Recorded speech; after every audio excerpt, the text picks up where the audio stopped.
কবরের সামনে দিয়ে যে গেছিল ওই কবর ভিতরে যে ব্যক্তি কথা বলছিল এই ব্যক্তিটা কে?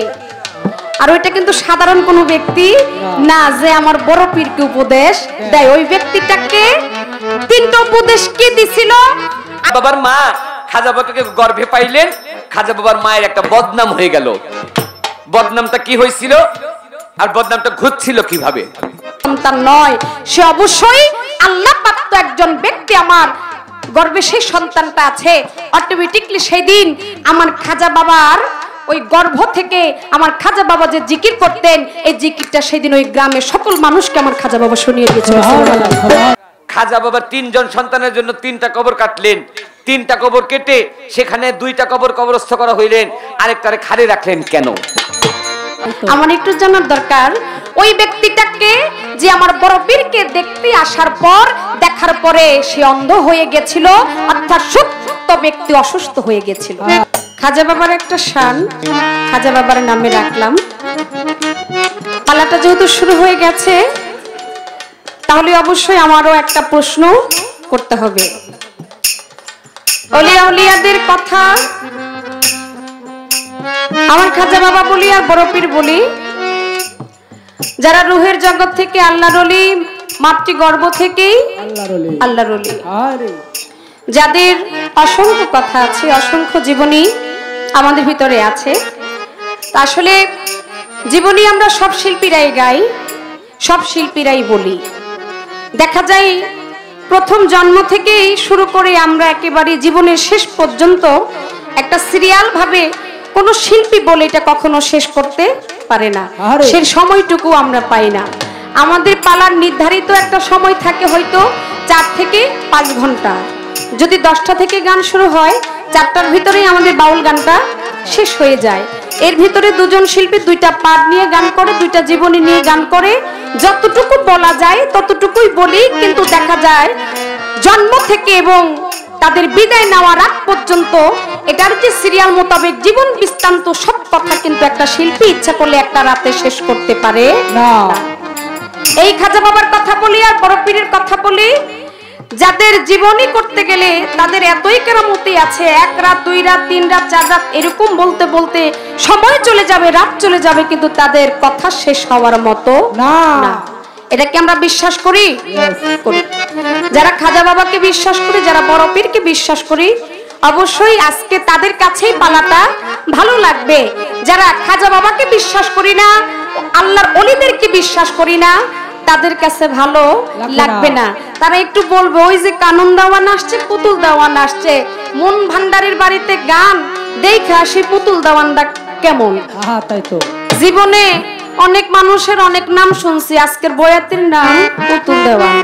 আসলে পুতুল দেওয়ানটারে একটু দেখে আসে। আর কানন দেওয়ান, বাবা রে বাবা, এটা খুব সেতা, তাই তো। হ্যাঁ, যেখানেই যাই কানন দেওয়ান, তো কানন দেওয়ানটা একটু দেখে আসে। দেখেন ওলিয়া উলিয়ার গান কেউ শিল্পীকে দেখতে আসে, আবার কেউ বলে আরে মন ভান্ডারের বাড়িতে গান হইতেছে, চল একটু মেলা থেকে ঘুরে আসি,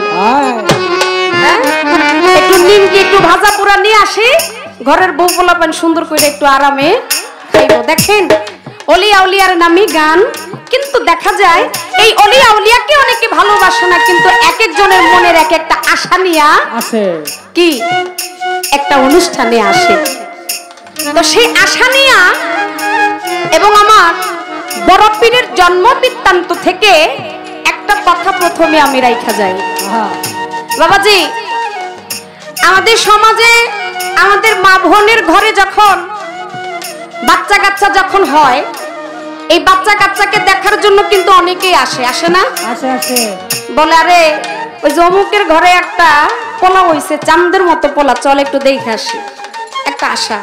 ওই যে অমুক মাইয়ার ঘরে একটা সন্তান হইছে, চল একটু দেখে আসি। পাড়া প্রতিবেশী আত্মীয় স্বজন সেই বাচ্চাটাকে দেখার জন্য আসে। ঠিক তেমনি ভাবে আমার পিরানে পীর দস্তগীর বড় পীর আব্দুল কাদের জিলানী মাতৃগর্ভ থেকে যেদিন এই ধরাধামে তিনি জন্ম নিলেন, যখন ভূমিষ্ঠ হলেন, পৃথিবীতে আসলেন, আমার বড় পীরকেও দেখার জন্য এরকম অনেক ব্যক্তি এসেছিল। এই আশার ভিতরে অনেক ব্যক্তির ভিতরে দেখা যায় যেই ব্যক্তি অসুস্থ ছিল বড় পীরকে দেখার সাথে সাথে অসুস্থ ব্যক্তি সুস্থ হয়ে গেল। সুবহানাল্লাহ। তাকে দেখার পর ওই ছোট্ট বাচ্চা শিশুটা যিনি হচ্ছেন আমার পীরানিপি দস্তগীর বড় পীর আব্দুল কাদের জিলানী, আমার বড় পীরকে দেখার পর সুস্থ হয়ে গেল। যেই ব্যক্তি হাঁটতে পারতো না, যেই ব্যক্তি চলতে পারতো না, আশা নিয়ে যখন বড় পীরকে দেখতে আসে, দেখার সাথে সাথে ওই যেই ব্যক্তি চলতে পারে না, বলতে পারে না, তার জবানও খুলে যায়। আরে বড় পীরকে দেখার সাথে সাথে জবান ফিরে পায়, কথা বলতে পারে না, এরকম অসুস্থ ব্যক্তি সুস্থ হয়ে যায়। আমার একটু জানার দরকার, এই বড় পীরকে ওই সময় একজন সুস্থ ব্যক্তি দেখতে আইসা ওই ব্যক্তি হয়ে গেছে অসুস্থ। আরে কেমন? যেমন যেই ব্যক্তি হাঁটতে পারতো না, আশা নিয়ে আসছে একজনের মাধ্যমে, বড় পীরকে দেখার সাথে সাথে চলনের শক্তি পেয়েছে। যে ব্যক্তি বলতে পারতো না, সে তার জবান খুলে ফেলেছে। যে সর্বাধিক মনের আশা নিয়ে আসছে, বড় পীরকে দেখার সাথে সাথে তার আশা পূরণ হয়ে গেছে। কিন্তু এক ব্যক্তি আমার বড় পীরকে দেখার সাথে সাথে, মানে দেখার সাথে সাথে অন্ধ হয়ে গেছে। আরে তাহলে সবার বেলায় একরকম, হ্যাঁ কি বাবা? আর এই বেলায় আরেক রকম, কেমন জানি উল্টা উল্টা মনে হয় না? আমার একটু জানার দরকার, ওই ব্যক্তিটাকে যে আমার বড় পীরকে দেখতে আসার পর, দেখার পরে সে অন্ধ হয়ে গেছিল, অর্থাৎ সুস্থ ব্যক্তি অসুস্থ হয়ে গেছিল। আর অন্যজনেরা সুস্থ ব্যক্তি, অসুস্থ ব্যক্তি সুস্থ হয়ে গেছে, আর এইদিকে সুস্থ ব্যক্তি অসুস্থ হয়ে গেছে। এর জীবনীটা কি বা এর বিষয়টা কি? সেই ব্যক্তিটাকে সে কি ওই অসুস্থই ছিল, নাকি পরবর্তীতে বড় পীরটারে আবার ভালো করে দিয়েছিল? এমন কি কোনো কথা জীবনীতে ওইভাবে আছে কিনা, বা আজকে আপনার কাছ থেকে আমি জানতে চাই। আমি আশাবাদী প্রথম কিছু একটা আমার বাবাজি আমাকে দিয়ে যাবে, এরপরে দেখি আপনার আলাপ আলোচনা যেখানে থাকবে আমি সেখান থেকেই কথা বলার জন্য চেষ্টা করব। প্রথম আসরে আর বেশি কথা বাড়ালাম না। গান কমিটি দিবে পাল্লা, গান কমিটি দিবে পাল্লা, গান কমিটি দিছে পাল্লা, গান কমিটি দিছে পাল্লা, আজাই আর বড় পীর পাল্লা, আজাই আর বড় পীর পাল্লা, সবাই করবেন আল্লাহ আল্লাহ, সবাই করবেন আল্লাহ আল্লাহ, আমরা দুইজন লাগমু পাল্লা, আমরা দুইজন লাগমু পাল্লা, কইরা যাবো সেল্লা বেল্লা, কইরা যাবো সেল্লা বেল্লা, ধরে বেঙ্গুর ধরে বল্লা, ধরে বল্লা, আমার কাছে জিজ্ঞাসা করে, আমার কাছে জিজ্ঞাসা করে, ভুলি নাই তা মনে পড়ে, ভুলি নাই তা মনে পড়ে, জবাব দিব রাজা সরে, জবাব দিব রাজা সরে, জবাব তারে দিব মন মতন। কি একটা প্রশ্ন রেখে গেছেন আমার কাছে, আমাদের চেয়ারম্যান সাহেব বলছেন যে বন্ধনা থেকে পালা শুরু, এই জন্য বন্ধনার পরেই পুতুল দান প্রশ্ন করলেন। বড় পীর এমন একজন আল্লাহর ওলি ছিলেন যে আল্লাহর ওলিকে দেখলেও, আল্লাহর ওলিদেরকে দেখলেও নফল ইবাদতের মধ্যে গণ্য হয়। আল্লাহর ওলিদের জীবনের কথা শুনলেও নফল ইবাদতের মধ্যে গণ্য হয়। তেমনি বড় পীরকে যদি কেউ দেখতো, যদি চোখের সমস্যা থাকতো, চোখের জ্যোতি কম থাকতো, ওর চোখের জ্যোতি বেড়ে যেত। যদি কেউ বধির থাকতেন, কানে কম শুনে, বড় পীরের শব্দ একবার শুনলে কান ভালো হয়ে যেত। অসুস্থ মানুষ সুস্থ হইতেন, কিন্তু দেখা গেল একজন সুস্থ মানুষ বড় পীরকে দেখতে গেলেন, দেখতে গিয়ে তিনি হয়ে গেলেন অন্ধ। এর পিছনে ছোট্ট একটা কারণ। কারণটা কি আমার কাছে জিজ্ঞেস করলেন? কারণটা হচ্ছে বড় পীর যে দুনিয়াতে আসবেন, বড় পীর যে আল্লাহর একজন ওলি, এই কথাটি সাধারণ মানুষ বিশ্বাস করলেও ওই এলাকার মধ্যে একজন বিরাট বড় জাদুগির ছিলেন, যে জাদুগির জাদু বিদ্যায় আমার বড় পীরকে বশ বানাইতে চাইতেন। ওই জাদুগির বড় পীরের চোখের দিকে দৃষ্টি করে চোখের মাধ্যমে জাদু নিক্ষেপ করতে লাগলেন বড় পীরের দিকে। আর বড় পীরের প্রতি আল্লাহর এমন রহমত ছিল যে ওই জাদুগির তার জাদুর পাওয়ার, জাদুর যে শক্তি, ওই শক্তি বড় পীরের উপরে কাজ যেতে লাগাইতে পারলেনই না, উল্টো তিনি অন্ধ হয়ে গেলেন। উল্টো বড় পীরের ক্ষতি করতে এসে নিজেই অন্ধ হয়ে গেলেন। আমার বড় পীর যখন যৌবন বয়সে আসলেন, সেই জাদুগির আবার বড় পীরের কাছে গিয়ে মাফ চেয়ে আবার তার চোখ ভালো করেছিলেন। এইটাই ছিলেন আমাদের পুতুল দানের প্রশ্ন উত্তর দেওয়ার চেষ্টা করলাম। আপনারা কথা বুঝতেছেন? আপনারা যদি বুঝতে পারেন তাহলে আমরা বুঝি। হ্যাঁ, এই তো তাহার কথা ছিল, এই তো তাহার কথা ছিল, আসরেতে শেষ হইল, আসরেতে শেষ হইল, এইবার আমার জিজ্ঞাসা এলো, এবার আমার জিজ্ঞাসা এলো, আমি কিছু জিজ্ঞাসা করি, আমি কিছু জিজ্ঞাসা করি, লাগে না দেন দৌড়া দৌড়ি জবাব দেন বাউলার ব্যাপারী জবাব আপনি দিবেন মন মতো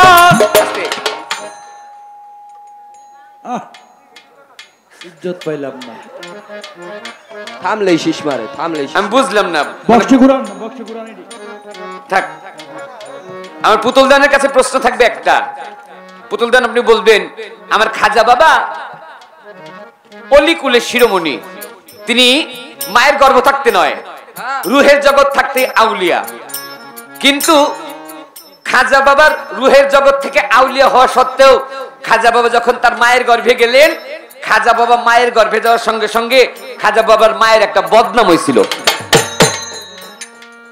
আমার আপনার কাছে জানা দরকার খাজা বাবা এমন একজন আল্লাহর ওলি আল্লাহর ওলিকে গর্ভে নিলে তার বদনাম না তার হবে সুনাম কিন্তু খাজা বাবার মা খাজা বাবাকে গর্ভে পাইলেন খাজা বাবার মায়ের একটা বদনাম হয়ে গেল বদনামটা কি হয়েছিল আর বদনামটা ঘুরছিল কিভাবে আপনার কাছে একটা কথা জিজ্ঞাসা করেন বাবা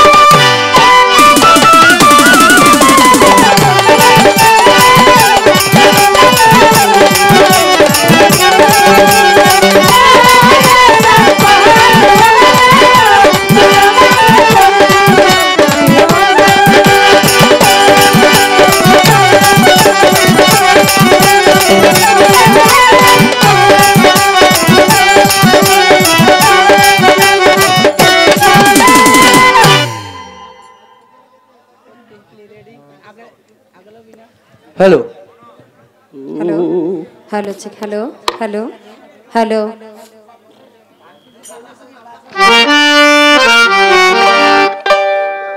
আরে হ্যালো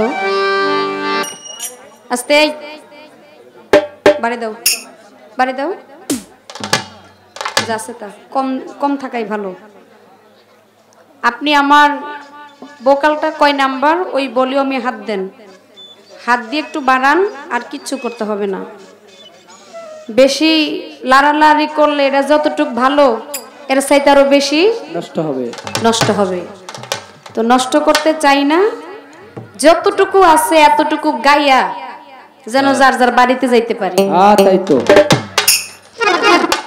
যেটা সমস্যা এটা যদি ঠিক না হয় এটারে বইলা কইয়া আর ঠিক করা যাবে না কারণ এই ভাই যদি এর চাইতে বেশি জানে তা তো আগেই দিত ঠিকঠাক কইরা দিয়া দিত এত কথা শোনার তার কোনো দরকার পড়ে না কারণ তারও এটা একটা ব্যবসা প্রত্যেকটা মানুষই চায় তার জায়গা থেকে তার কাজটা যেন সে স্বয়ং সম্পূর্ণ বুঝাইয়া দিতে পারে তার আজকে এখানে ভালো সার্ভিস হলে একজন মানুষ বলবে যে না ওই ব্যক্তির সাউন্ড সিস্টেম ভালো তাকে আমরা নিয়ে আসি আমরা দুজন শিল্পী আজকে ভালো গাইতে পারলে আরেকজনের বাড়িতে অন্যদিন বলবে যে না পুতুল দেওয়ান কানন দেওয়ান ভালো গায়ে গেছে তাদেরকে একটু বায়না করি আমি যদি ইচ্ছা কইরা যদি খারাপ দেই তাতে কি আমার কি ভালো হবে না লস হবে এটা তো অবশ্যই আমি বুঝি ওই জ্ঞানটা তো আমার আছে তো যাক ভাই আপনার ব্যবসায় আপনি ভালো থাকেন আমার ব্যবসায় আমি ভালো থাকি আপনারটা আমি বুঝবো না আপনি আমারটা বুঝবেন না তো কষ্ট নেবেন না আমরা একটা রাত্রের জন্য আসছি ওইটাও আপনার কর্ম এটাই আমাদের কর্ম সবাই চায় সবার কর্মটা একটু সুন্দর করার জন্য যেন ভালো লাগে কষ্ট নেবেন না যেভাবে হয় একটু সেভাবেই আপনি দয়া করে করে দিবেন কারণ মানুষের মনে কষ্ট দেওয়া ঠিক না আমার একটা কথা যদি আপনি কষ্ট পেয়ে যান একটা রাত্রের জন্য আমার দেখা যায় এরকম অনেক রাত আসবে আমি সেই রাতেও ভালো কিছু আশা করতে পারি না ওই যে মনে কষ্ট দেওয়ার কারণে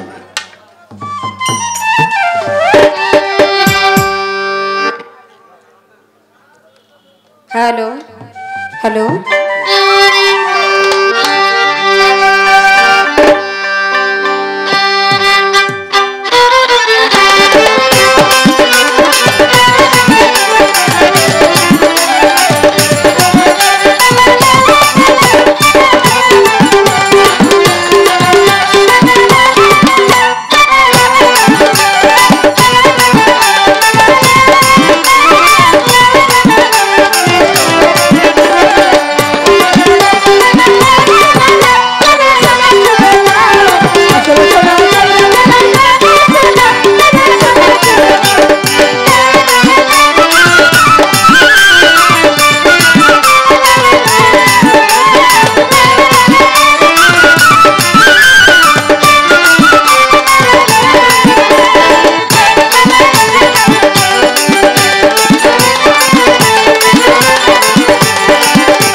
হ্যালো হ্যালো চেক। এই শীতের ভিতরে আপনারা সবাই আছেন তো ভালো? হ্যাঁ, বোঝা যায় অনেকেই ভালো আছে, আবার অনেকের কাছে একটু বেশি শীত লাগতেছে। আজকে মোটামুটি বাতাসের কারণে শীতটা বোঝা যাচ্ছে। জানুয়ারি মাসে অনেক জায়গায় গিয়েছি, অনেক গ্রামগঞ্জে তো আমাদের গানটা হয়, কিন্তু অন্যান্য রাত্রের চাইতে আজকের রাতে মনে হয় যে শীতটা একটু বেশি। এটা মনে হয় বাতাসের কারণে, তবে আমাদের এই দিকটাতে একটু বেশি আসতেছে। যাক, আপনাদের মতো শ্রোতা পেলে, আপনাদের মতো গানমনা মানুষ পেলে, আমাদের সেখানে শত কষ্ট হলেও সেটাতে আমরা খুশি। আমার দর্শক খুশি, আমি খুশি। তো আমাদের উভয় শিল্পীর বন্ধনা প্রশংসামূলক যে গান, এটা শেষ হয়ে গেল। এরপরেই বলা হয়েছিল একটি করে যেন আমরা পালার গান করি, পালাই যেন চলে যাই। আমার একটা দরবারি শান ছিল, সেটা হলো খাজা বাবাকে উদ্দেশ্য করে, যেহেতু খাজা বাবার পালা পেয়েছি, খাজা বাবার শান করেছি। প্রশ্ন ছিল, প্রশ্নের জবাব দেওয়া হলো। প্রশ্নের জবাব দিয়ে বাবাজি বাবাজির মতো করে আমার রসুলকে স্মরণ করে, নবী রাহমাতাল লিল আলামিন আপনি উম্মতের যাবেন। ভালো লাগলো গানটা শুনে। এই গানটা করার পর তিনি বসে গেলেন, এখন আবার আমার থেকে পালা শুরু। তো যারা ছিলেন মাঝখানে অনেকে উঠে চলে গেছেন। আমি যখন দাঁড়িয়েছিলাম গান করেছি, জায়গাটা একটু ভরাট ভরাট লাগছে। এখন মনে হয় যে কিছু একটা মানে হয়েছে, মানে জায়গাটা ফাঁকা হয়ে গেছে। ফাঁকা থাকা ভালো না, যারা দাঁড়িয়ে আছেন একটু বসলেই আমাদের পরিবেশটা আর একটু সুন্দর দেখা যাবে। আমি আমার গানে চলে যাব। খাজা বাবার জীবনী থেকে একটা গান আগে করি, এরপর আমার কাছে যে প্রশ্ন করা হয়েছে সেই প্রশ্নের জবাবও আমি যাব। তবে আমাকে প্রশ্ন করতে গিয়ে একটা কথা আমার আব্বাজান বইলে গেছে। বলেন বলেন। কথাটা হইল, এখন আমি প্রশ্ন করি লাগে না যেন দৌড়াদৌড়ি। হ্যাঁ, এখন আমি প্রশ্ন করি লাগে না যেন দৌড়াদৌড়ি। এখন কোন দৌড়াদৌড়ি? হ্যাঁ, ওই গতকালকে গান করেছি, আমার পাশের যে শিল্পী হাই কইতাছে আজকে মারামারি হবে। তাই তো। এখন মনে করেন যে পাশে থেকে একজনে বলতেছে মারামারি হইব, এটা আবার কেমন কথা? মানে হ্যাঁ তো বুঝতে পারে নাই, কই মারামারি হইব, তাইলে আজকে দেখা যাই। দেখেন আমি আর হ্যাঁ যে এত কষ্ট করে যে গান গামো, গান শুনবো না, আমগো দুই বয়াতির মারামারি দেখবো। এখন এই জায়গায় আমার বাবাই কয় আমি এবার প্রশ্ন করি লাগে না যেন দৌড়াদৌড়ি। এখন অনেক মানুষই কইতে পারে একজনে আরেকজনের দৌড়াইবো, এই দৌড়ানিটা আজকে দেখা যাবো। কোন দৌড়াদৌড়ি সেটা আগে বুঝতে হবে। এটা হলো জ্ঞানের দৌড়াদৌড়ি। উনি আমাকে একটা জায়গায় প্রশ্ন করবে, আমি তাকে একটা জায়গায় প্রশ্ন করব। ওই যে প্রশ্নটা খোঁজার জন্য, জবাবটা খোঁজার জন্য তার জ্ঞানটা যে সে যে ওইখান থেকে খরচ করবে, সে যে ওই জ্ঞানের সাগরে ডুব দিবে, ওই বিষয়টাকে বোঝানো হয় দৌড়াদৌড়ি। আব্বাজান, আপনি যদি আমারে দৌড়ান, আমিও কিন্তু আপনার সাথে সাথে দৌড়াবো। কি বলেন? একজন যদি আরেকজনকে যদি দৌড়ায়, দুইজনে কিন্তু দৌড়াইতে হয়। একজনে কখনো দৌড়তে পারে না। আমারে যে দৌড়াইবো হেরও কিন্তু পিছে পিছে দৌড়তে হবে। তো কষ্ট খালি আমার হইব না, আপনারও কষ্ট হইব। আমারে একা খাড়াইবেন, সেটা হবে না। আপনাকেও সেই একই বিষয়ে আজকে কষ্ট করতে হবে। তো যাক, আগুন লাগিল আগুন নিভাই কেমন করে, আগুন লাগিল আগুন নিভাই কেমন করে, ওমর আল্লাহ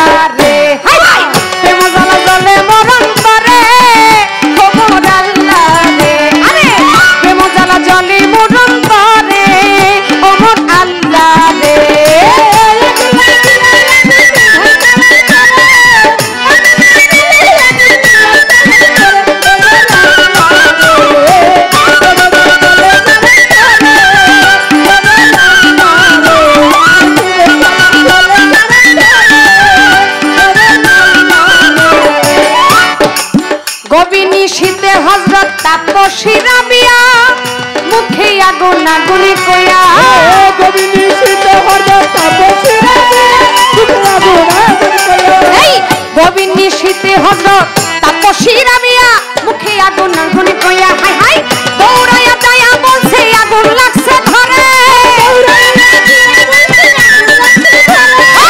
দৌড়াইয়া যায়া বলছে আগুন লাগছে ঘরে ওমর আন্দারে হাই হাই প্রেম জ্বালা জলে মুরন্তরে সোনা বন্ধু আরে প্রেম জ্বালা জলে জীবন্তরে ওমর আন্দারে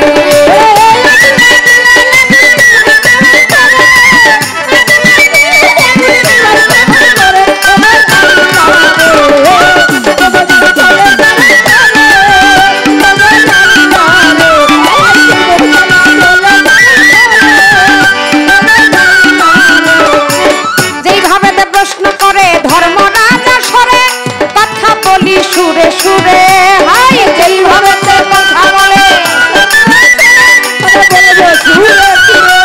যেইভাবে প্রশ্ন করে ধর্ম রাজা সরে কথা বলি সুরে সুরে আস্তে ধীরে জবাব দিব ধর্ম রাজা সরে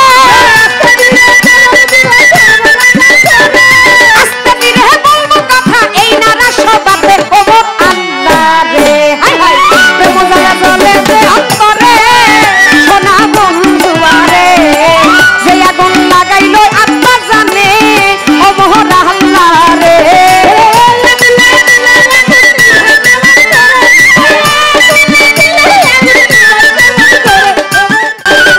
ও খাজা বাবা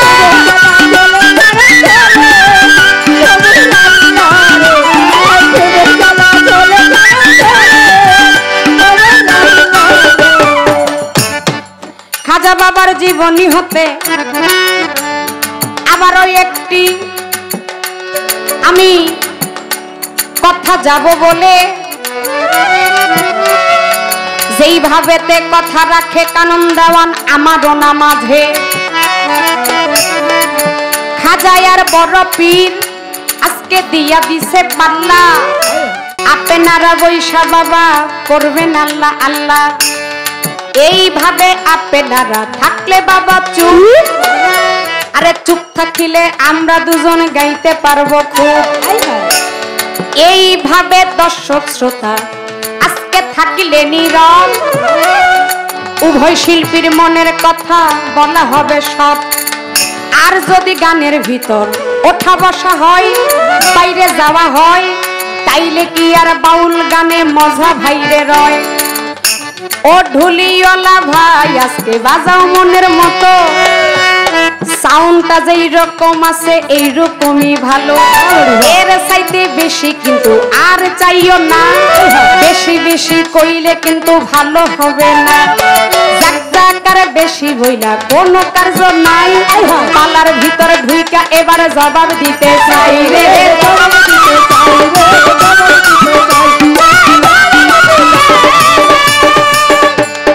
রাত্র কিন্তু বেশি হইছে দেখো না ঘড়িতে কয়টা বাজে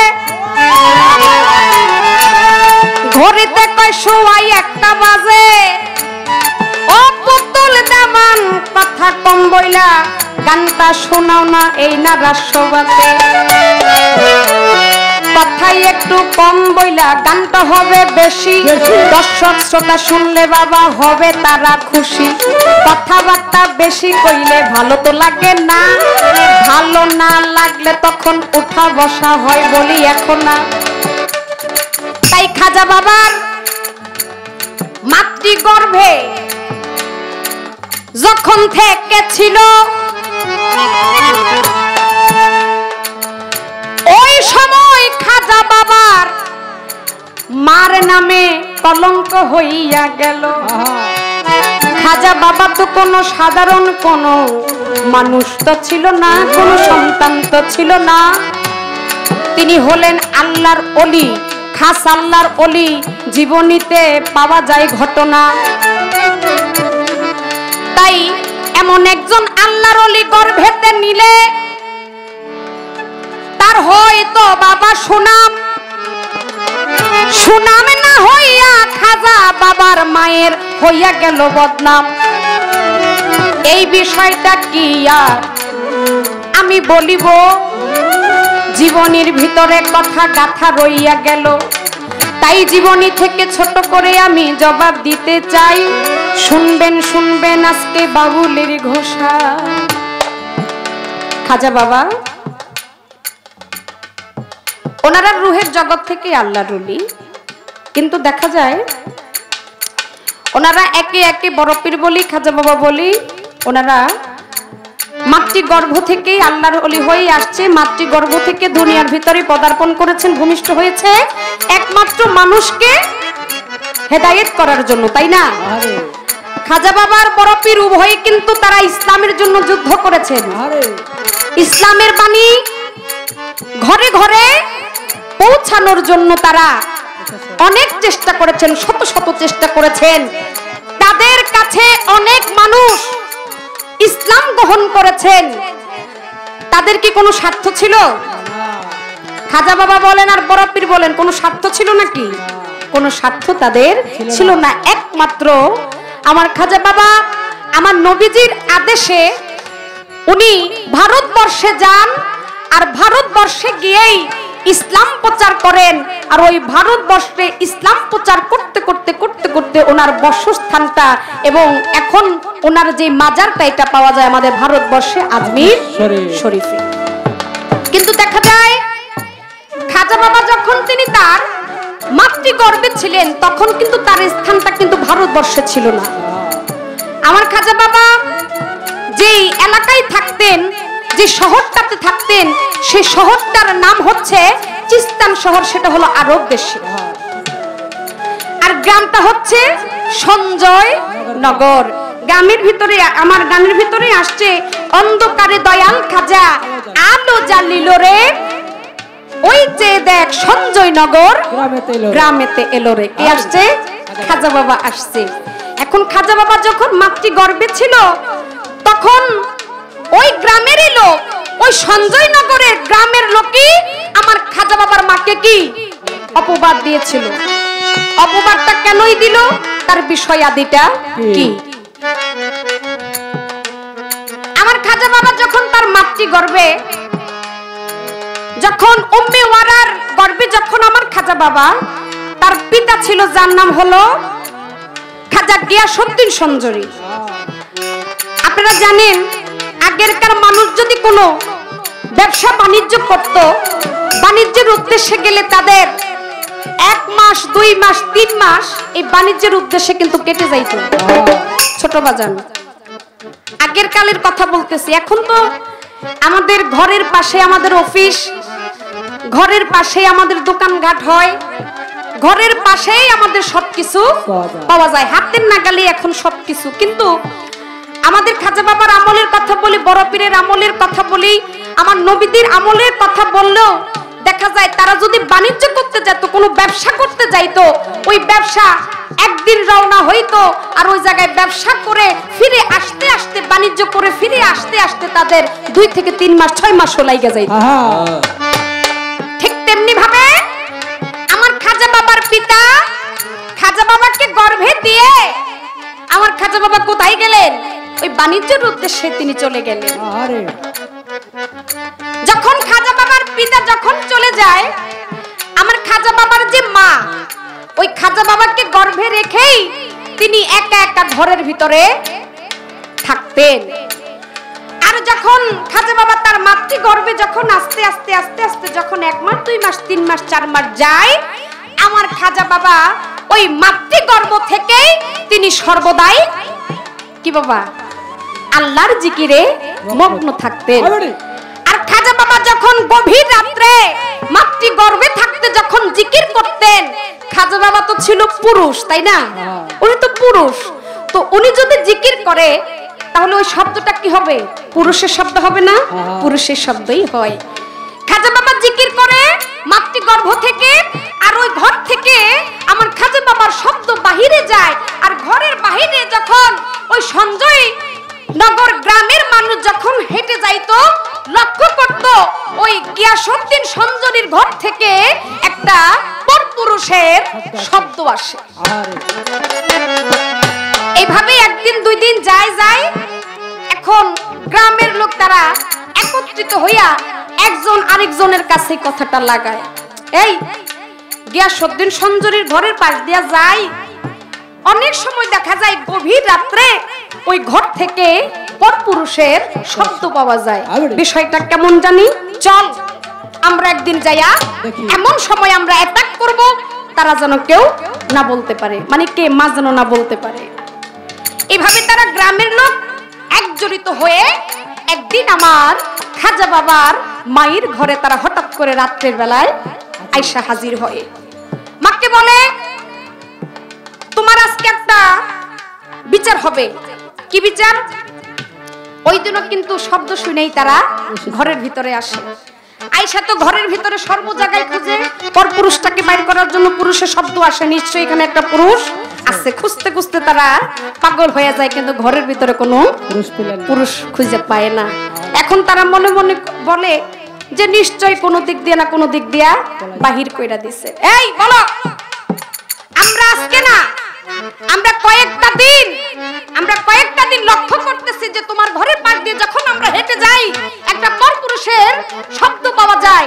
তুমি কাকে ঘরের ভিতরে নিয়ে আসো? তুমি তো ভালো মহিলা না, তুমি তো একটা কলঙ্কিনী, তুমি ভিন পুরুষ নিয়ে ঘরের ভিতরে থাকো, আর তোমার স্বামী চলে গেছে বাণিজ্যে। আমার খাজা বাবার মা একটু লজ্জিত হয়ে গেলেন, তিনি লজ্জা পেলেন, সাথে সাথে তিনি আল্লাহর দরবারে ফরিয়াদে চলে গেলেন, মোনাজাতে চলে গেলেন। হে মাওলা, তুমি আমাকে আজকে কোন বিচারে ফেলেছো?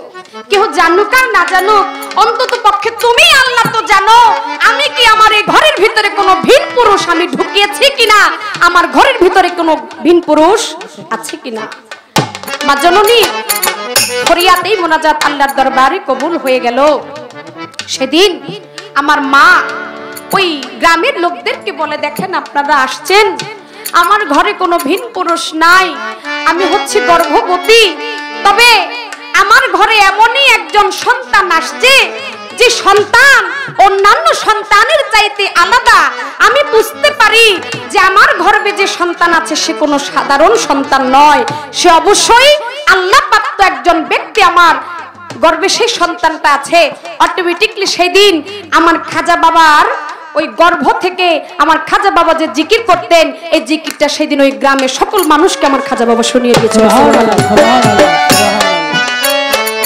গ্রামের লোক আশ্চর্য হয়ে গেলেন, এমন তো কোনো ঘটনা আগে পরে গ্রামের লোক দেখে নাই। সেদিন তারা আমার খাজা বাবার মায়ের চরণে পড়ে গিয়েছিল, বলেছে আমরা না জেনে না বুঝে আপনাকে আমরা অপরাধী করেছি। আসলে আমার খাজা বাবার মা কোনো অপরাধী ছিলেন না, কোনো কলঙ্কিনী ছিলেন না। ওই যে মানুষের একটা ভুল ধারণা ছিল, ঘরের ভিতরে আয়সা ধরলো, আর খাজা বাবা সর্বদাই মাতৃগর্ভে তিনি জিকির করতেন। আমার খাজা বাবার একটা নামের সাথে তার কর্মের সাধনার একটা মিল আছে, যার নাম হলো খাজা কাইমুল লাইল দাইমুল দাহর। এর অর্থ হচ্ছে সারা রাত্র জাগরণকারী এবং সারা দিন সে ইবাদতকারী। তিনি রাত্র জেগে জিকির করতেন এবং সর্বদাই তিনি ওই জিকির অবস্থায় থাকতেন। পৃথিবীতে যখন আসছেন জীবনীতে প্রমাণ করে খাজা বাবা জিকির করতে করতে করতে করতে উনি তার মাতৃগর্ভ থেকে পৃথিবীতে আসছেন। তাই আপনার যে কথাটা ছিল যে উনি গর্ভে নিয়ে মানুষের সুনাম হয়, কিন্তু গর্ভে নিয়া খাজা বাবার মায়ের বদনাম হয়েছে। বদনামটা তারা না বুঝা দিছে, না বুঝা আবার খাজা বাবার মার কাছে মাফও চাইছে। এখানে কোনো বদনাম না, অবশেষে যেটা সুনাম, এটা আমাদের জন্য সুনাম। খাজা বাবাকে তাদের চিনা ভুল হয়েছে, মাকে চিনতে পারে নাই বিদায় ওই দিন এই ঘটনাটা হয়েছিল। জীবনী মোতাবেক আমি বলার জন্য চেষ্টা করি।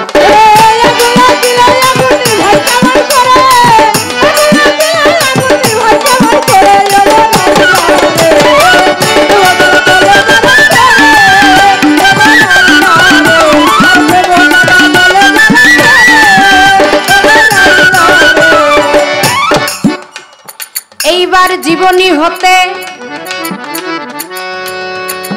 আমার একটা বাবা জানারও না আছে।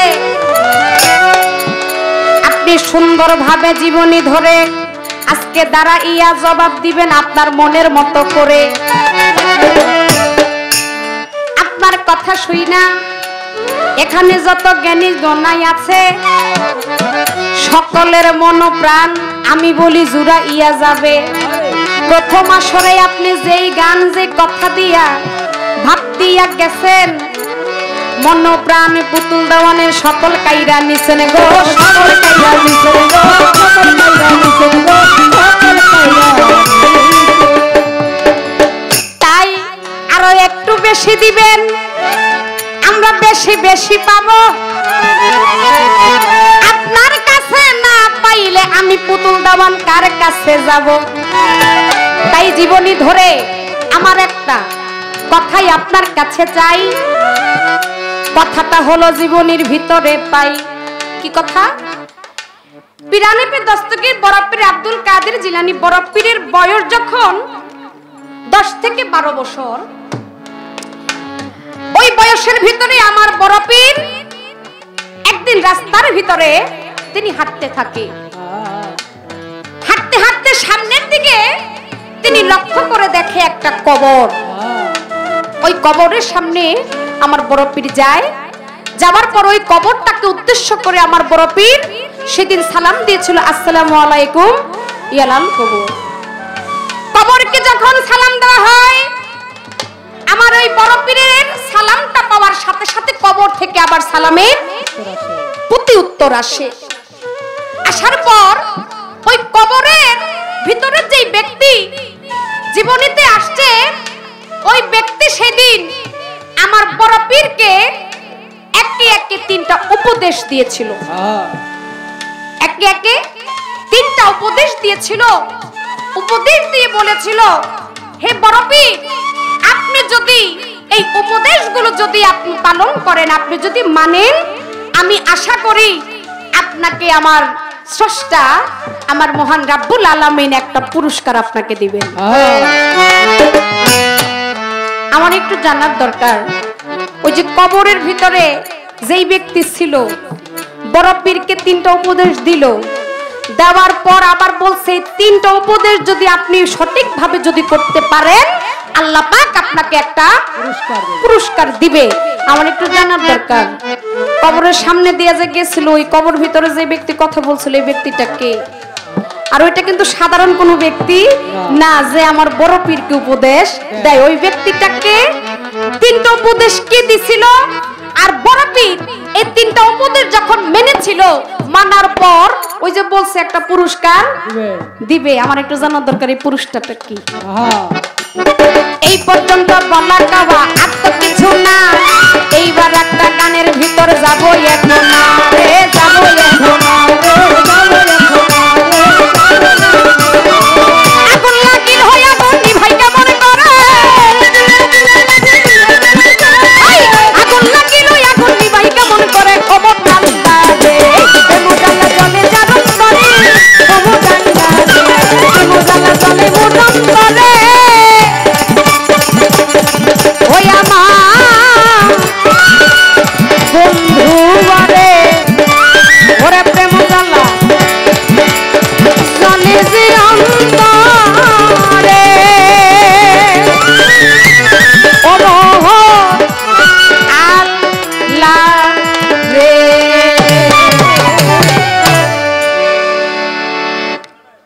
পালা কি খারাপ লাগে আপনাদের কাছে? আলহামদুলিল্লাহ, পালা তো এখনো লাইগা উঠে নাই। পালা যখন লাইগা উঠবো তখন আরো বেশি ভালো লাগবে। আর বাউল গানের যে একটা বিষয় এটা আপনারা জানেন, যারা বাউল গান শুনেন, বাউল গানটা ধৈরাই কিন্তু হৃদয়ে লাগে না। রাত্রে যত ভারী হয় বাউল গান তত মজা হয়, ততই মানুষের হৃদয়ে লাগে। আর মোটামুটি এখন একটা পর্যায়ে চলে গেছে, রাত্রটা একটু একটু ভাবের দেশে যাইতে হবে। যারা এত কষ্ট করে আরামের ঘুমকে হারাম কইরা গান শুনতেছে তাদের তো একটু পোষাইয়া দিতে হবে, তাই না? সময় খুব কম, তো এই সময়ের মধ্যে আমার কাছে প্রশ্ন করেছেন একটা আমাদের পুতুল দেওয়ান। ধন্যবাদ জানাই তাকে এই জন্য যে ওনার কানটা খুব সরস। কানটা সরস এই জন্য গানের ছন্দে ছন্দে বলেছিলাম যে আমাদেরকে গান কমিটি দিবেন পাল্লা, সবাই করবেন আল্লাহ আল্লাহ, খাজার বড়পীর পাল্লা, আমরা দুজন লাগবো পাল্লা, গাইব আজকে মনেরই মতন। এর মধ্যে কথাই বলেছিলাম যে আমি এখন প্রশ্ন করি, প্রতিপক্ষের লাগে না যেন দৌড়াদৌড়ি। তো দৌড়াদৌড়ি কার লাগে? যার যে প্রশ্নের উত্তর না জানে তার দৌড়াদৌড়ি লাগে। আপনি তো মোটামুটি প্রশ্নের উত্তর জানেন, তো আপনার তার দৌড়াদৌড়ির কথাটা বলা উচিত নেই। এই কথাটা মানে উচ্চারণ না করলেও হইতো। আসলে দেখতে হবে না মেয়েটা কার। এটা হচ্ছে আগের সবচেয়ে বড় বিষয়, হচ্ছে মেয়েটা কার, এটাকে দেখতে হবে। যাই হোক, আমার মাজনুনি প্রশ্ন করলেন আমার কাছে, বড় পীর আব্দুল কাদের জিলানী, বয়স তার 10 থেকে 12। তিনি পথ মধ্য দিয়ে হেঁটে যান। পথের মধ্য দিয়ে হাঁটতে গিয়ে কাছে পাইলেন একটা কবরস্থান। ওই কবরস্থানের মধ্যে, এটা প্রত্যেকটা মুসলমান, একটা মুসলমান হিসেবে আরেকটা মুসলমানের 7টা কর্তব্য। 7টা কর্তব্যের মধ্যে প্রথম কর্তব্য, একটা মুসলমান আরেকজন মুসলমানকে দেখলে সালাম দিতে হবে। 2 নম্বর কর্তব্য, মুসলমান কেউ যদি আপনাকে সালাম দিল, সালাম মনে চাই দিলে দিল, না দিলে নাই, সমস্যা নাই, কিন্তু সালাম দিলে সালামের জবাব নেওয়া ওয়াজিব। সালামের জবাব দিতেই হবে। বড় পীর কবরের কাছ দিয়ে যায়, ইকোটা একটু কমবে, ডিলেটা। বড় পীর কবরের কাছ দিয়ে যায়, আর এই কবরের সামনে গিয়ে বড় পীর সালাম জানাইলেন, আসসালামু আলাইকুম ইয়া আহলাল কবর। সঙ্গে সঙ্গে ওই কবর থেকে জবাব আসলেন, ওয়ালাইকুম আসসালাম ইয়া আব্দুল কাদের। আমার বড় পীর আব্দুল কাদের জিলানী একটু থমকে গেলেন, যে অন্যান্য কবরে সালাম দেই, ওই কবর থেকে সালামের জবাব আসে না, এই কবরটা কার কবর? বড় পীর সামনে গেলেন। সামনে যাওয়ার পর যে ব্যক্তি কবরে ছিলেন, সে রুহানি অবস্থায় কবর থেকে উঠে আসলেন। রুহানি অবস্থায় কবর থেকে উঠে এসে আমার বড় পীরকে 3টা আদেশ করলেন, বা 3টা নির্দেশন দিলেন। 3টা নির্দেশ দিলেন যে আব্দুল কাদের, আপনি আমার এই 3টা কর্তব্য আপনি পালন করবেন। যদি আপনি আমার 3টা কথা রাখেন, তাহলে আল্লাহ আপনাকে একটা পুরস্কার দিবে। এখন আমার মাজরনের কথা হচ্ছে যে ওই কবরের মধ্যে, ওই কবরটা ছিল কার কবর? কোন ব্যক্তি কবর থেকে উঠলেন? 1 নাম্বার, তিনি 3টা কথা বলছিলেন বড় পীরকে রাখার জন্য। কি 3টা কথা? আর এই 3টা কথা শুনলে বড় পীর আল্লাহর কাছ থেকে একটা পুরস্কার পাবে। পুরস্কারটা কি? মনে মনে চিন্তা করি, বাবা রে বাবা, চালাক কম না। আমার পেটের ছাও, আমার এই কই মেও, আমার এই দিকে খাও। অবস্থা আজকে এরকম। তাকে একটা গান করি, গানের পরে চেষ্টা করবো তার জবাব দেওয়ার জন্য।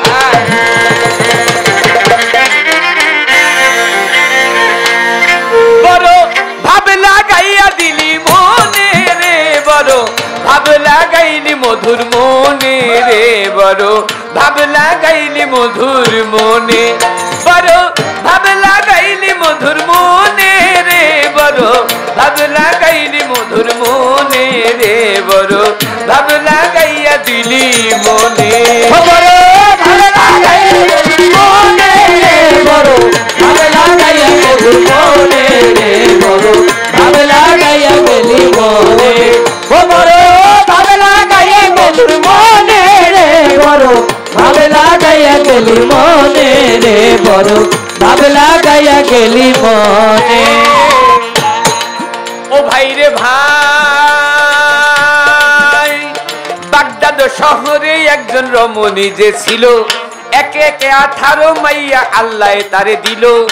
এইবারও ওই রমণী গর্ভবতী হয়, স্বামী তারে ডাকিয়া বলিলেন নিশ্চয়, শোনো শোনো ওগো বিবি তোমারে জানাই, এইবারও তোমার গর্ভে মাইয়া যদি হয়, শোনো শোনো প্রাণের বিবি তোমারে জানাই, এইবারও তোমার গর্ভে মাইয়া যদি হয়, তোমায় তালাক দিয়া দিব ছাড়িয়া, তালাক দিয়া দিব ছাড়িয়া, তালাক দিয়া দিব ছাড়িয়া, তোমায় দিলাম গো জানাইয়া রে, বড় ভাব লাগাইলি মধুর মনে রে, বড় ভাব লাগাইয়া গেলি মনে, ও বড় ভাব লাগাইয়া গেলি মনে রে, বড় ভাব লাগাইয়া গেলি মনে রে, বড় ভাব লাগাইয়া গেলি মনে।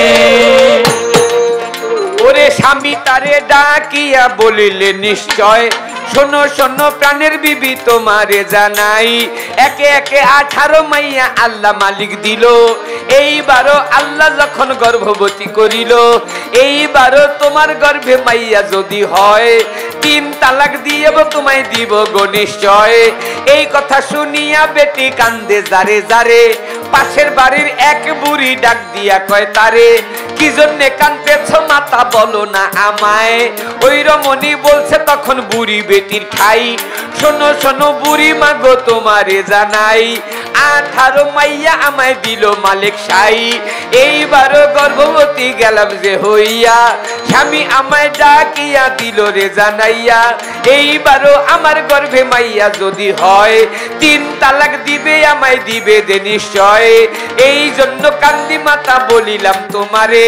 বুড়ি বেটি বলছে তখন রমণীর ধারে, শোনো শোনো মা জননী তোমারে জানাই, বাগদাদ শহরে একজন পীর সাহেব রইয়া যায়, জঙ্গি পীর নাম হইল এই ধরায়, তুমি চলে যাও ওই জঙ্গি পীরের দরগায়, জঙ্গি পীরের কাছে গিয়া বলো না বুঝাইয়া, তোমার সমস্যার সমাধান দিবে রে করিয়া, জঙ্গি পীরের কাছে যাইয়া বলো না বুঝাইয়া, তোমার সমস্যার সমাধান দিবে রে করিয়া।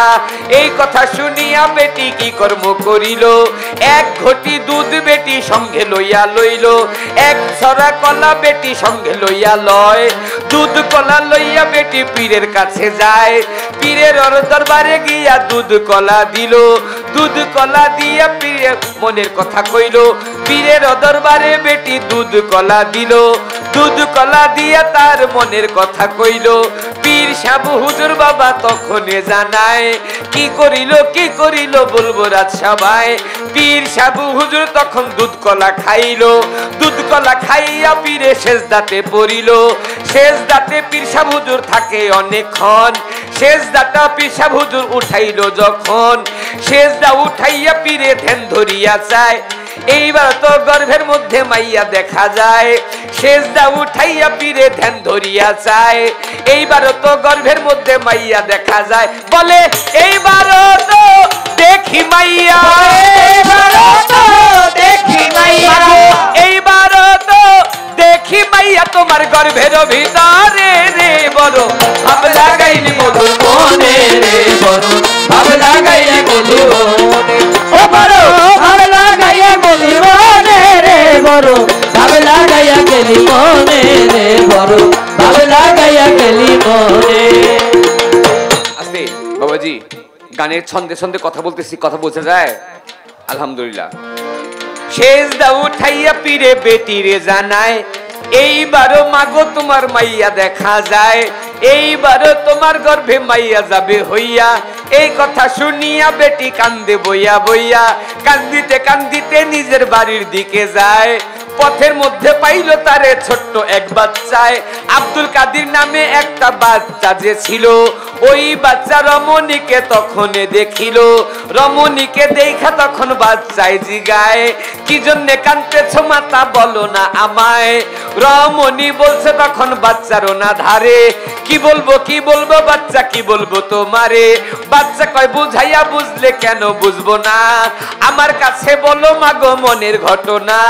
কথা শুনায় ওই রমণী বাচ্চার কাছে কয়, শোনো শোনো বাচ্চাই আমি তোমারে জানাই, একে একে 18 মাইয়া আল্লাহ মালিক দিল, এইবারও আল্লাহ আমায় গর্ভবতী করিল, স্বামী আমায় ডাক দিয়া দিল রে জানাইয়া, এইবারও আমার গর্ভে মাইয়া গেলে হইয়া, 3 তালাক দিয়াই আমায় দিবে রে ছাড়িয়া, এই জন্যই আমি কিছু দুধ কলা লই, দুধ কলা লইয়া জঙ্গি পীরের কাছে যাই, দুধ কলা খাইয়া পীরে সেজদাতে পড়িল, সেজদা উঠাইয়া পীরে আমারে জানাইলো, এইবারও আমার গর্ভে মাইয়া দেখা যায়, এই জন্য কাঁদতেছি বাচ্চা বলিলাম তোমায়।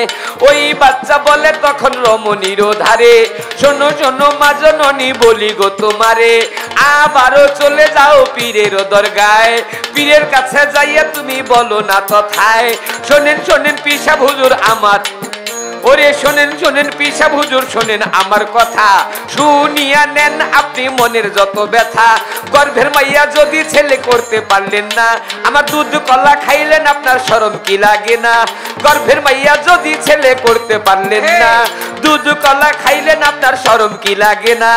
এই কথা শুনিয়া বেটি কি কর্ম করিল, ঘুরি করিয়া আবার জঙ্গি পীরের কাছে গেল।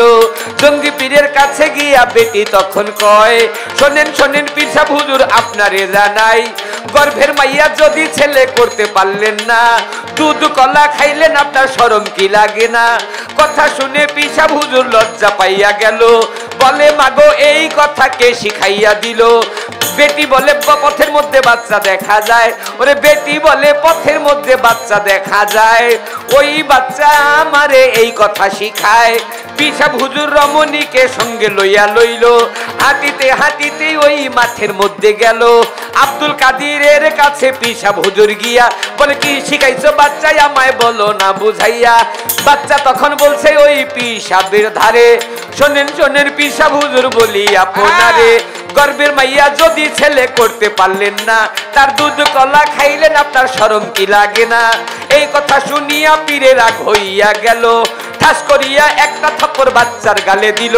সঙ্গে সঙ্গে জালালি ভাব গেল উদয় হইয়া, জালালি নজরে উপর একবার তাকাইয়া বলে, শোনেন শোনেন পীর সাহেব আপনারে জানাই, বাড়ির মধ্যে ওরে সঙ্গে সঙ্গে জালালি ভাব গেল উদয় হইয়া, জালালি নজরে একবার গর্ভেতে তাকাইয়া, জালালি নজরে একবার গর্ভের মধ্যে চায়, গর্ভের মধ্যে মাইয়া ছিল ছেলে হইয়া যায়। ওরে গর্ভের মাইয়া হইল ছেলে, গর্ভের মাইয়া হইল ছেলে, গর্ভের মাইয়া ছেলে গেল হইয়া একবার তাকাইল রে বড় ভাব লাগাইয়া গেলি মনে রে বড়, ভাব লাগাইয়া গেলি মনে, ও বড় ভাব লাগাইয়া গেলি মনে রে বড়, ভাব লাগাইয়া গেলি মনে রে বড়, ভাব লাগাইয়া গেলি মনে।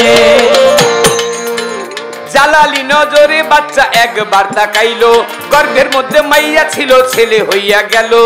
এই ঘটনা যখন পীর সাহেব বুঝিতে পারিল, ঠাস করিয়া আরেক থাপ্পড় বাচ্চার গালে দিল। আবারও জালালি ভাব গেল উদয় হইয়া, সঙ্গে সঙ্গে বাচ্চায় উপরের দিকে তাকাইয়া, শোনেন শোনেন পীর সাহেব হুজুর আপনারে জানাই, বাড়িতে 18 মাইয়া রাইখাই আসলো তাই, আরেক থাপ্পড় আমার গালে দিলেন যখন তাই, বাড়ির মধ্যে 18 মাইয়া ছেলে কইরা যায়। শোনেন শোনেন পীর সাহেব হুজুর বলি আপনারে, আর মারবেন না আর মারবেন না, মারবেন না আমারে, আমি মাইয়ার বংশ তবে রাখবো না রে, মাইয়ার বংশ তবে রাখবো না রে, মাইয়ার বংশ রাখবো না রে, এই বাগদাদের ভিতরে রে বড় ভাবে লাগাইলি মধুর মনে রে বড়, ভাব লাগাইয়া গেলি মনে, ও বড় ভাব লাগাইয়া গেলি মনে রে বড়, ভাব লাগাইয়া গেলি মনে রে বড়, ভাব লাগাইলি মনে। গানের কথাগুলো বোঝা যায় তো? আমাদের এখানে যদি প্রতিধ্বনিটা কম আসে আপনারা বুঝতে পারলে আমাদের জন্য হবে। আমার বড় পীর আব্দুল কাদের জিলানী তখন শিষ্য অবস্থায়, জঙ্গি পীর যে বড় পীরের বাবা, সেটা জঙ্গি পীর নিজেও জানতেন, কিন্তু জঙ্গি পীর তার সন্তানের জালালিটুকু দেখার জন্য এই ঘটনাটা ঘটাইলেন। আমার বড় পীরের গালে একটা থাপ্পড় দিয়েছিলেন, এক থাপ্পড়ের জন্য গর্ভের দিকে একবার জালালি নজরে তাকালেন, তাকিয়ে বললেন যে গর্ভের মধ্যে যে মেয়ে ছিল এক থাপ্পড় এটা ছেলে বানিয়ে দিলাম। পীর সাহেব হুজুর আরো রাগ হইলেন, আরো রাগ হয়ে আরেক থাপ্পড় মারলেন। বড় পীর আরবার যখন বড় পীরের গালে থাপ্পড় দিলেন, বড় পীর জালালি নজরে উপরের দিকে একবার তাকালেন, শুধু উপরের দিকে একবার তাকিয়ে বললেন যে পীর সাহেব হুজুর আবার যখন আমাকে মারলেন, বাড়ির মধ্যে 18 মাইয়া রেখে আসছিল, ওই 18টা মেয়েও এবার ছেলে বানিয়ে দিলাম। এবার সুবহানাল্লাহ বলবেন না? সুবহানাল্লাহ। যে একবার তাকাইলে মেয়ে সন্তান ছেলে হয়ে যেতে পারে, সে কি সাধারণ মানুষ? না না, সাধারণ মানুষ সে কখনোই না। ছোট রাখ বাবা, আমার বড় পীর সম্পর্কে ভালো একটা কথা জিজ্ঞেস করছে আস্তে। ইমাম আবু হানিফা ইন্তেকালের ঠিক 300 বছর, 3 থেকে 350 বছর পরে আসছে বড় পীর আব্দুল কাদের জিলানী। বড় পীর আব্দুল কাদের জিলানী ওই মসজিদে ওই কবরস্থানের সামনে দিয়ে যায়, কবরস্থানের মধ্যে বড় পীর একটা সালাম দিলেন, আসসালামু আলাইকুম ইয়া আহলাল কুবুরু। অন্যান্য কবর থেকে জবাব আসলেন না, কিন্তু ওই হানাফি মাযহাবের ইমাম আবু হানিফার যে কবর, ওই ইমাম আবু হানিফার কবর থেকে রওজা থেকে তিনি রুহানি অবস্থায় চলে আসছেন। রুহানি অবস্থায় এসে দেখো, হে আব্দুল কাদির, তুমি আমার 3টা কাজ করবা। 1 নাম্বার কাজ, তুমি 5 ওয়াক্ত পাঁচজাগানা নামাজ আদায় করাইবা আমার হানাফি মাযহাব অনুসারে। 2, তুমি মানুষকে মুরিদ করবা আমি আবু হানিফার যে আমার যে মাযহাব, আমার হানাফি মাযহাব অনুসারে। তিন, মানুষের মধ্যে নবীর ইসলাম প্রচার করবা আমার হানাফি মাযহাব অনুসারে। যদি এই তিনটা কর্ম তুমি করতে পারো, আল্লাহ প্রদত্ত তুমি একটা পুরস্কার অবশ্যই পাবে। আমার বড় পীর সেদিন থেকে হানাফি মাযহাব অনুযায়ী তিনি নামাজ আদায় করতেন, হানাফি মাযহাব অনুযায়ী তিনি মুরিদ করাইতেন, হানাফি মাযহাব অনুযায়ী তিনি ইসলাম প্রচার করতেন। এই তিনটা কর্ম করাতে আল্লাহ বড় পীরকে একটা তরিকার মালিক বানিয়ে দিলেন, যে তরিকার মালিক হচ্ছে কাদরিয়া তরিকার মালিক। এই তো তাহার কথা ছিল দিলাম শেষ করিয়া, সামনের দিকে এইবার আমি যাইব রে বাড়িয়া। এইবার আমি তাহার কাছে জিজ্ঞাসা করতে চাই, জবাব দিবেন বাউলার গোসাই। আপনার কাছে এইবার আমি জিজ্ঞাসা না করি, আবারও যেন আপনার লাগে না দৌড়াদৌড়ি বলতে কি, বর্তমান তো কম্পিউটারের যুগ, কম্পিউটারের মধ্যে মানুষের মাথার মধ্যে ফাইল আছে। ওই যে বলছে না যে একটা সময় বাড়িতে যখন বসে থাকি হয়তো বা মোবাইল টিপি, আম্মা জান আজকে থেকে আর মোবাইল টিপবে না, বই পড়বেন। এটা পড়লে জ্ঞান খুলবো। হ্যাঁ, বই পড়লে জ্ঞান খুলবো, আর মোবাইল টিপি করলে জ্ঞান কমবো। ফেসবুক আর টিউটর, ইউটিউব আমাদের জন্য এমন একটা বিষয়, আমি বললে তারপর লেগে যাবে অনেকের ব্যবসায় পেটে লাথি পড়বে, বলতে চাই না। খাজা বাবার জীবনী অনুসারে ছোট্ট একটা প্রশ্ন শুধু আপনি বলবেন। খাজা বাবার রোজার মধ্যে গেলে, আজমির শরীফ গেলে দেখা যায় খাজা বাবার যে রোজা, খাজা বাবার রোজার ঠিক দরজার সামনে খাজা বাবার তিনজন ছেলে, তিনটা ছেলের জন্য তিনটা রোজা। তিনটা রোজার মধ্যে প্রথম রোজার মধ্যে বড় খাজা বাবার প্রথম সন্তান, দ্বিতীয় রোজার মধ্যে দ্বিতীয় সন্তান, 3 নম্বর রোজার মধ্যে তৃতীয় সন্তান। কিন্তু দেখা যায় আজমিরে গেলে দেখা যায় দুইটা রোজার মধ্যে দুইটা ছেলের মাটি মঞ্জুর করা হয়েছে। একটা রোজা কাটছিল, যে এখনো রোজাটা কাটা, ওইটার মধ্যে কারো লাশ দেওয়া হয় নাই। আমার শুধু জানার দরকার, খাজা বাবার 3 জন সন্তানের জন্য 3টা কবর কাটলেন, 3টা কবর কেটে সেখানে 2টা কবর কবরস্থ করা হইলেন, আরেকটারে খালি রাখলেন কেন? এই তো আমার একটি কথা, এই তো আমার একটি কথা, এই তো আমার একটি কথা, সবাই জবাব দিবেন ধর্ম অনুসারে। রে বড় ভাবে লাগাইয়া বল মনে, রে বড় ভাবে লাগাইলি মধুর মনে, বড় ভাবে লাগাইলি আমার মনে, রে বড় ভাবে লাগাইলি আমার মনে, ভাবে লাগাইলি মনে, বড় ভাবে লাগাইলি মধুর মনে, রে বড় ভাবে লাগাইলি মধুর মনে, রে বড় ভাবে লাগাইলি মধুর মনে।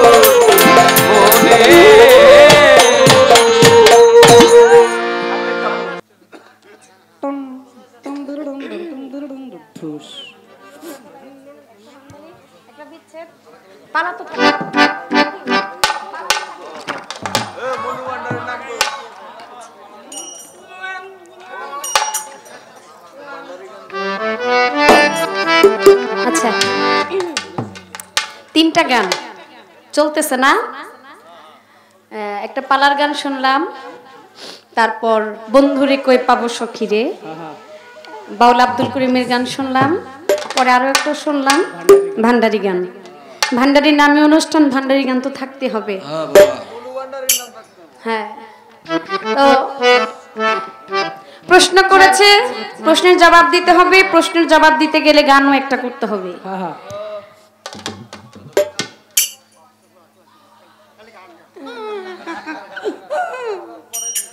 আচ্ছা, বাবা বলছে না এই দিতে তো হবে, তাই তো নাকি? উত্তরটা দিয়া। আচ্ছা,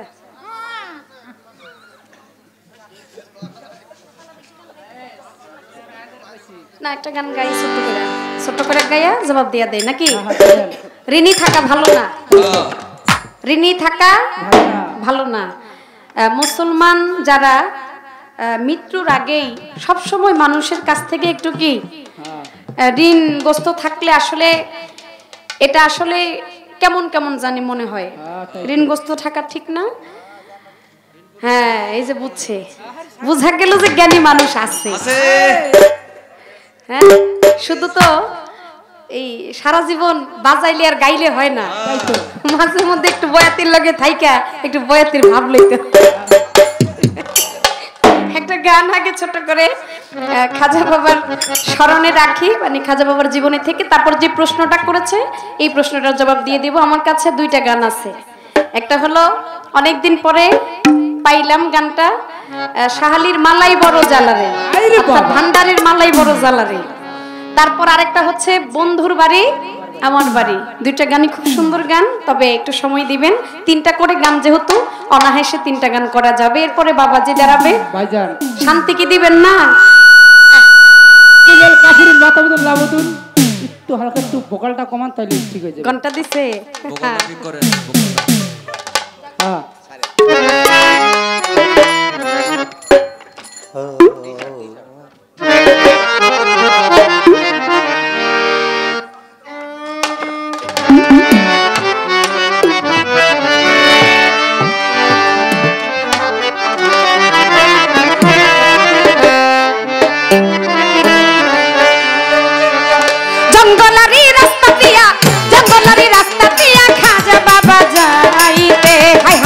হাজারে ধইরা বইল ডাকাইতে ডাকাইতে, হাজারে ধইরা বইল ডাকাইতে।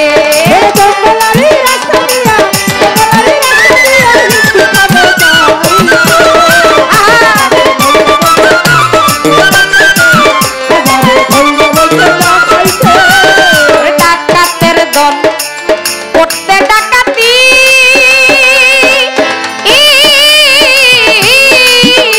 আর ওই পথ দিয়া যাইতে ছিল আনন্দে মাতি।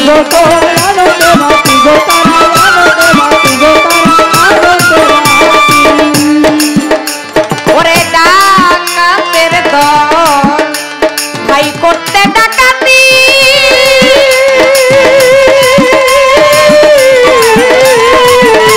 আর ওই পথ দিয়া যাইতে ছিল আনন্দে মাতি গো, আনন্দে মাতি গো, আনন্দে মাতি। ছিল মরণ অস্ত্র জীবনে ঘাতি, মরণ অস্ত্র জীবনে ঘাতি তোর বাড়ি হাতে।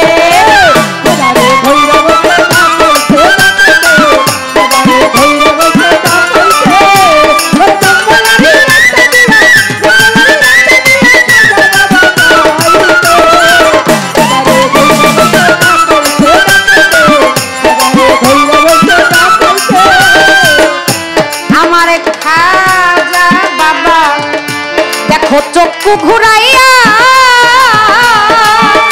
ওরে একটুখানি দৃষ্টি করে বিজলি চমকাইয়া রে, বিজলি চমকাইয়া রে, বিজলি চমকাইয়া রে, বিজলি চমকাইয়া। ওই আমার খাজা বাবা ভাই দেখেন চক্ষু ঘুরাইয়া, ওরে একটুখানি দৃষ্টি করে বিজলি চমকাইয়া রে, বিজলি চমকাইয়া রে, বিজলি চমকাইয়া রে, বিজলি চমকাইয়া। গেল ডাকাতের দল বেহুশ হইয়া, ডাকাতের দল বেহুশ হইয়া লাগিল গড়াইতে, হাজারে ধইরা বইছে ডাকাইতে, হাজারে ধইরা বইছে ডাকাইতে। আমার খাজার চোখে ভাইরে ছিল যে অস্ত্র, আরে সেই অস্ত্রের সামনে বিফল দুনিয়ার অস্ত্র।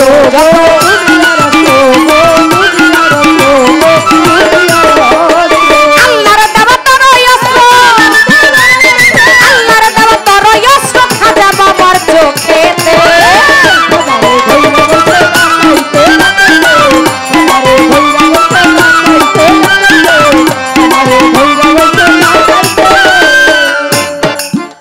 এইবার হুশ পাইয়া সেই ডাকাতের দল ভাইরে মাপটা ইয়া পড়লো খাজার চরণের তলে গো,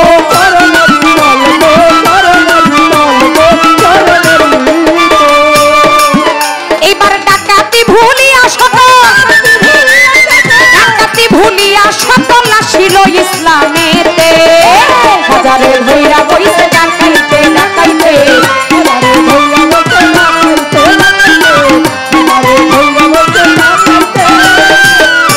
আমার দয়াল খাজা বাবা যে দনের ধনী, আর ওই ধনে বানাইয়া দিত আখেরের ধনী। দেখো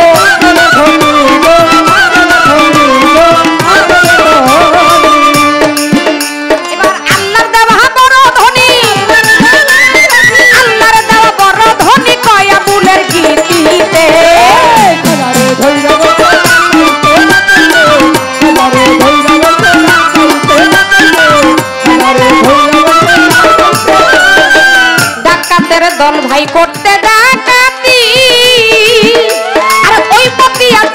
ছিল আনন্দে মাতি গো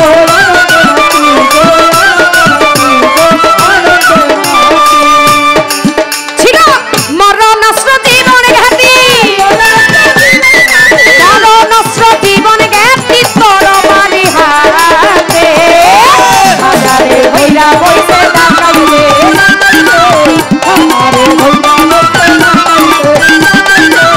আমারে হইরা বইছে